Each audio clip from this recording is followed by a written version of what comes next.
think it's cool to see the community involved behind a lot of the places that we serve. Yeah, and you really, a lot of these plants you wouldn't even know they were there, and that's on purpose. We're heading for where the stuff comes in, which Donnie calls the influent, and most people do. So, most interesting part that he said he likes about wastewater treatment is watching it coming in dirty and leaving clean. So that's our first thing we're gonna do here is look at the water coming in. Yeah, here we are at the influent wet well. It's hard to see. I don't know if my light will even do anything about it. There you go. A little bit of zooming in action. And it's just the dirty water coming into the plant from all your sewers. So this is, that's a fine screen, right? Yes, high core. A what? High core.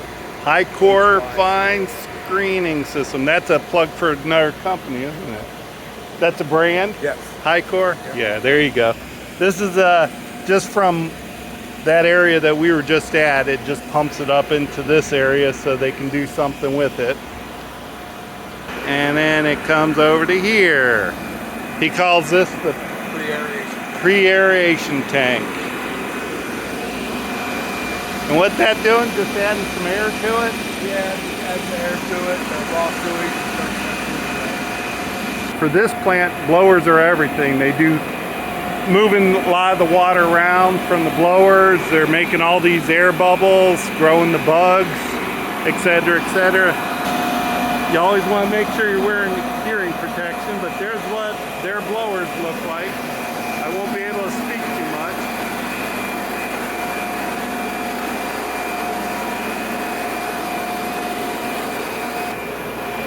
Wow, that's loud but so cool. And there's one of our antennas showing you it's sending the information over to their central ops, and comes from there. It comes up through here.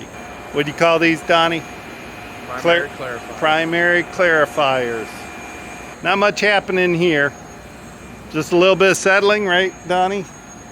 Yes, when we remove it, helps with, You putting anything in it at this point? Any chemicals or anything here? no, we use no chemicals.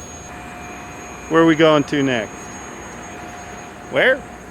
Next. With the aeration tank. Next thing over? Okay. So it comes over this wall here. That's what the water is. The bad stuff settled a little bit, but not all the way.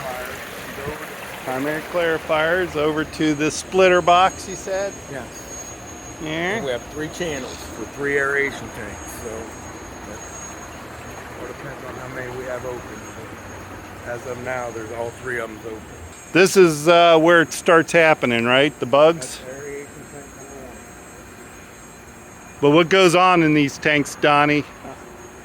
You got their diffused air. You bomb, we can feed all the sewage through there and hit it with air, and we try to keep the air in zones, 3 zones.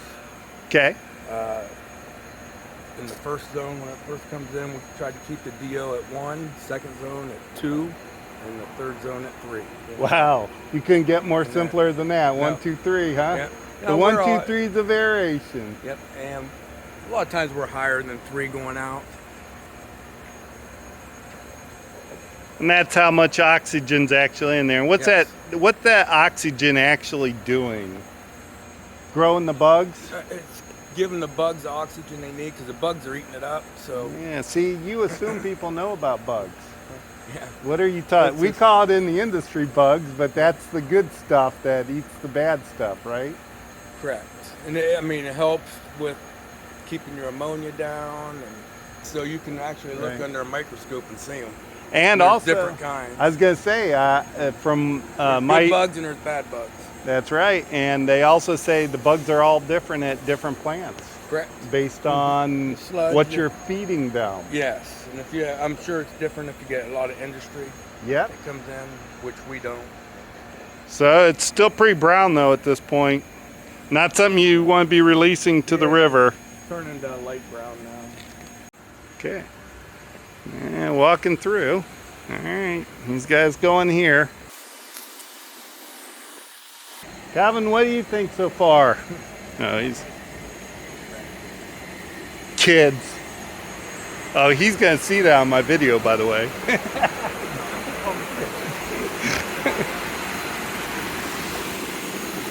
So this is the end where it's done everything it can do at this point, right? An aeration tank. So if we leave an aeration tank going out, we're going into the final clarifiers. So then we go into the final clarifiers here. Alright, watch your stuff there, Calvin. So, these are final clarifiers.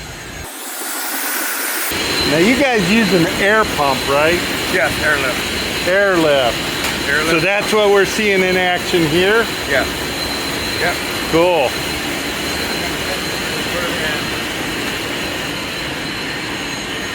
You only got one going today? Yeah. Our flows are down here. This is the influence clarifier number 1, and that's the influence clarifier number 2. And you only got clarifier number 2 running today, right? Yeah. You can tell that by the stuff coming over the weirs? Yeah. Not much, but enough. And then those arms go around, right? Yeah, they have lift tube down at the bottom. The sludge settles down at the bottom, lift tube picks it up, takes it to the center. The center goes over to our return activated sludge. Cool, so that center right there is the stuff coming off the bottom. Correct. And then the stuff coming off the top. You can walk out that, you can see it coming up that tube. Gotcha. So, come out here. So that's coming up from the bottom of the tank. That's the nasty stuff that's settling out even more. It goes into that center section, which then takes it over to the return activated sludge. return activated sludge. Last box of there. We're leaving that. The UV.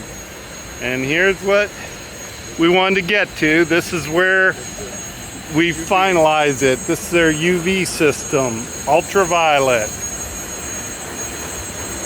system. So there you go, and you can see the lamps down there maybe. That's a lamp. And it just shines UV light on the outgoing water that came over that clarifier. And this is what the wire kind of looks like. I'll show you. We'll get the final. Okay, we're gonna look at the finals here in a minute, Donnie promises. I'm following you. This is just a post air. We just hit it for air again. Same stuff, just hit for air, but you can see it's a lot cleaner. Yes, up here. So yes, a little more air, clean it up again, and then that's your Parshaw flume, isn't it? Yeah. And so this is just measuring how much water is leaving the plant. Uses a system called a Parshaw flume with an ultrasonic level, and the higher the water is, the greater the flow. Due to the restriction, it's a known restriction, so. Here I just walked around that pipe. So we were just there. We were looking at this from a far away.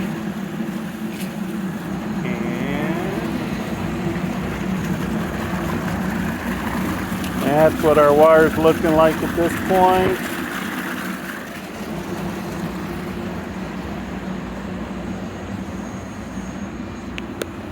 It's continuing on its journey. Now we'll walk down to effluent. We're putting down the creek. Awesome.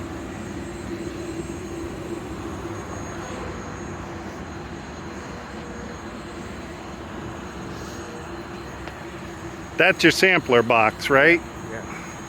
So, Final effluent. yep, so the water leaving the plant. Plants have requirements to sample their leaving water physically, so they're sucking up a little bit of that water and they put it in bottles, take it to their labs, and they're able to figure out how clean it is and make sure it's carrying the quality it needs to. Getting close to the river, most plants, if not all, are on a river or a lake. Not sure any other place to put water, especially a lot of it. So you know, this is what's coming out of the of your typical water or wastewater treatment plant, discharging into the river. But you can see how much effort's been put into removing all the stuff. So there you go, and this is it. Back to nature it goes. Totally clean, and in most cases cleaner than the water that you'd be drinking, just from the fact that they can't release any kind of chemicals into the environment like chlorine. So they use a UV system here, so they don't have to use chlorine, so there's really no chemicals at any point in this process. It's all done by nature, biologicals, that the aeration does most of it. Donnie calls it the influent building. So this is the cool stuff that I like. All the rest of that stuff, that's for other people, engineers and stuff, but the part that our company is most involved in is this stuff. This is called a motor control center. A bunch of the motors that are operating the plant and moving water from one place to another to get their electricity from this. And the part that we play in this is this panel. This is the money panel for us. I'm gonna have Calvin open it up for you. All right. Fiberglass panel here, and this is kind of what your automation looks like. That's the backside of the operator interface. We have the control panel, a bunch of the wires coming from those motor controls come into here.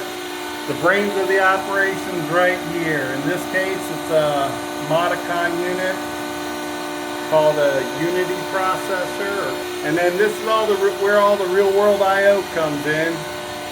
They come through these terminal blocks, and those yellow things are surge protectors, because anything leaving the building you want to protect against lightning. So we have extra surge protection there. So we got a couple of seal fail detection units here that give us alarms if necessary. We got some power for our panel, 24 volt power supply. Most industrial controls are 24 volts. Some fuses right here that protects upstream in case you short something out, and it'll trip a fuse instead of blowing up your PLC. These are some slimline relays. Very important part of a panel, having some kind of battery backup, but more importantly, the surge protection portion of the UPS or uninterrupted power supply. Yeah, all that gets fed into here, digital and analog. You see a lot of blinking lights going on here. It's all good and healthy, all green. If there's red lights, we might have an issue. We have both analog and digital cards happening here. And all this is actually communicating through a wireless network. And there's one of our antennas showing you it's sending the information over to their central ops, and right there.